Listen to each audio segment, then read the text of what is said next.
Kameranı götürün, girin içəri çəkin.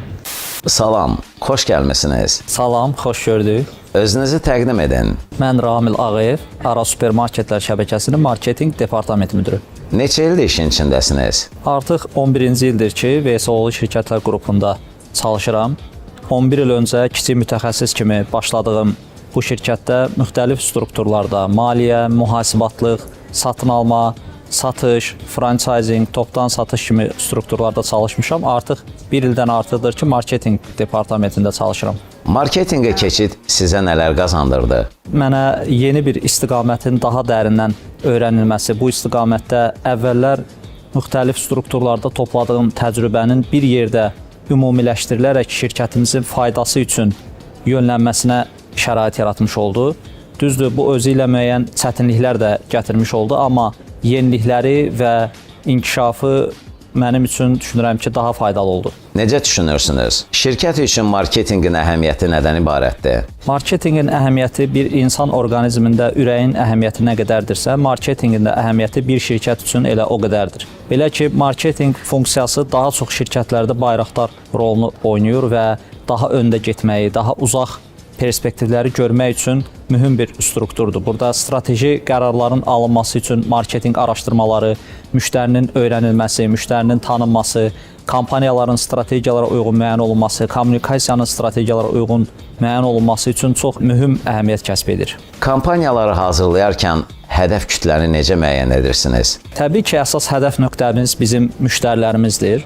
Amma burada biz şirkətimizin strateji hədəfləri yönündə getməsini də nəzərə alaraq müştərilərimizi maraqlandıracaq, müştərilərimizi sevindirəcək, onlar üçün daha əlverişli, daha faydalı olmağa çalışırıq. Kreativlik və satış. Retaildə hər ikisinin harmoniyasını necə yaradırsınız? Mən düşünürəm ki, burada qazandığım təcrübə mənə dəstək olmuş olur. Belə ki, biz satışda olduğumuz zaman daha çox əməliyyat standartlarına riayət eləməyimiz bizdən tələb olunursa, marketinqdə olanda bir növ yaradıcılıq, yeni nələrsə qatmaq, işimizi necə fərqləndirə bilərik, şirkətimizi necə fərqləndirə bilərik, müştərilərimizə necə fərqli formatda fayda qata bilərik, bunu bizdən istəyir.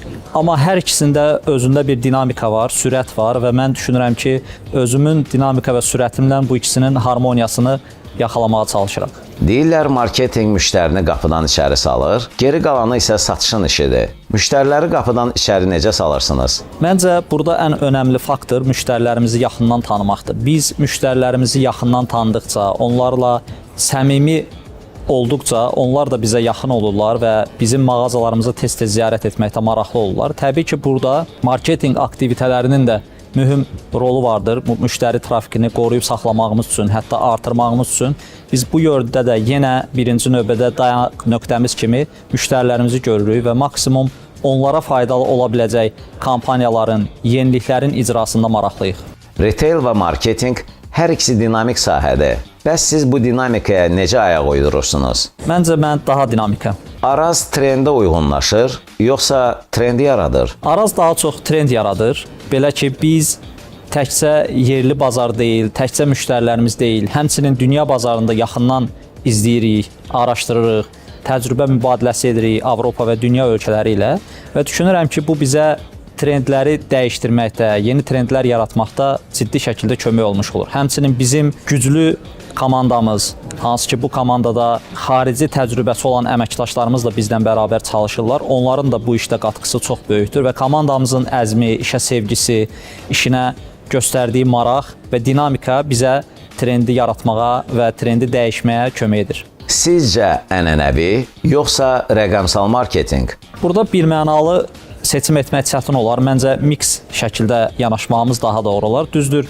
günümüzdə digital marketinqin önəmi artmaqda davam edir, amma hələ bu o demək deyil ki, ənənəvi marketinq artıq unudulmalıdır və yaxud da tamamilə sıradan çıxıb. Sadəcə müəyyən faiz nisbəti dəyişə bilər. Burada daha çox düşünürəm ki, balansı saxlamaq daha effektivdir. Bəzən marketinq və satış fikir ayrılıqları ilə qarşılaşa bilir. Siz bunu necə tənzimləyirsiniz? Biraz strateji məsələ oldu. Burada dediyim kimi, əsas məsələ hədəfə yönəlik olmaqdır. Biz eyni hədəf yöndə sürətlə irəlilədiyimiz halda heç bir narazılıq, heç bir münaqişə, heç bir anlaşılmazlıq bizi yolumuzdan dayandıra bilmir və əsas hədəflərimizdən yayındıra bilmir. Marketinq tərəfdən rəqiblərlə aranızdakı fərq nədədir? Biz ümumiyyətlə rəqiblərə yanaşmamızda bütün sahələrimizdə, təkcə marketinqdə deyil də, biz ümumiyyətlə rəqiblərimizin güclü olmasının marağındayıq və tərəfindəyik. Daha çox işimiz öz müştərilərimizə yönəlib, öz komandamıza yönəlib, öz şirkətimizə yönəlib. Buna görə daha çox öz işimizə fokuslanırıq, nəinki rəqiblərimizə. Arazın brend arxa tipini necə qiymətləndirirsiniz? Azərbaycanda şəbəkələşmiş marketlər içərisində Araz liderlik modelidir, bayraqdar rolunu oynayır və biz bununla fəxr edirik. Müştəri nə istəyir, Araz nə verir? Müştəri nə istəyirsə, elə Araz da onu verir. Belə ki, bizim artıq 10 illərə dayanılmış bir təcrübəmiz var. Müştəri datamız var, müştəri bazamız var. Bizim bir hissəsi onların bizim artıq loyal müştərilərimizdir və biz onlarla müxtəlif müştəri araşdırmaları edirik, sorğular keçiririk. Bundan başqa daimi olaraq gündəlik biz müştərilərimizlə yaxın bir mənalı təmasdayıq. İşin açar nöqtəsi də elə buradadır. Müştərilərimizi nə qədər yaxın olsaq, müştərilərimizi nə qədər dinləsək, onların təkliflərini nə qədər müsbət dəyərləndirsək, o qədər bizim işimizdə fayda yaradır. Arazın növbəti addımı nə olacaq? Məncə bizi izləməyə davam eləsəniz, növbəti addımlarımızı daha dəqiq görmüş olacaqsınız. Komandanızdan razısınızmı? Biraz öncə də söylədiyim kimi, mənim komandam elə ən azı mənim özüm qədər dinamikdir və həmçinin səmimi, peşəkar komanda yoldaşlarım var. Buna görə həqiqətən çox sevincliyəm və onların hər birini çox istəyirəm və elə fürsət taparaq buradan onlara da təşəkkür etmək istəyirəm. Arazda təcrübə proqramında iştirak etməyin gənclər üçün faydası nədir? Biz ümumiyyətlə şirkətlər qrupu olaraq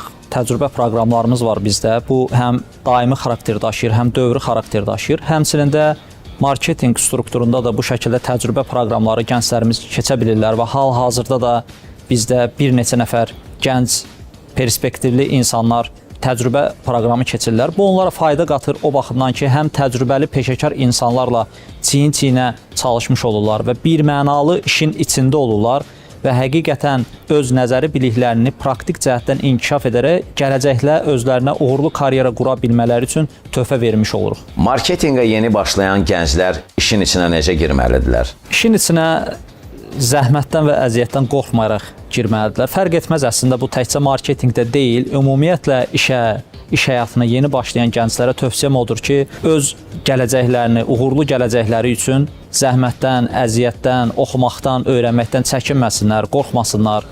İşlərin çətinliyi, ağırlıqları onların belə necə deyim, gözünü qorxutmasın. Əksinə, bu onlara enerji verməlidir. Onlarda ruh olmalıdır ki, nə qədər işlərinə sevgi ilə yanaşsalar, ruhları ilə, qəlbləri ilə yanaşsalar, o qədər də uğurlu ola biləcəklər, o qədər də olduqları şirkət üçün faydalı olmuş ola biləcəklər və dolayısıyla elə özləri üçün faydalı olmuş ola biləcəklər. Əsas olan burada vacib olan işini sevmək, öz peşəsinə məhəbbətlə yanaşmaq və qəlbi ilə çalışmaq. Təkcə ağlı ilə, zehni ilə, fiziki əməyi ilə deyil, qəlbi ilə çalışmaq çox önəmlidir. Və mən bütün gənclərimizə bunu tövsiyə edərəm ki, işlərinə qəlblərini qoysunlar, sevgi qatsınlar. Bu zaman həm xoşbəxt olacaqlar, həm gördükləri işdən zövq almış olacaqlar, həmçində uğurlu olmuş olacaqlar.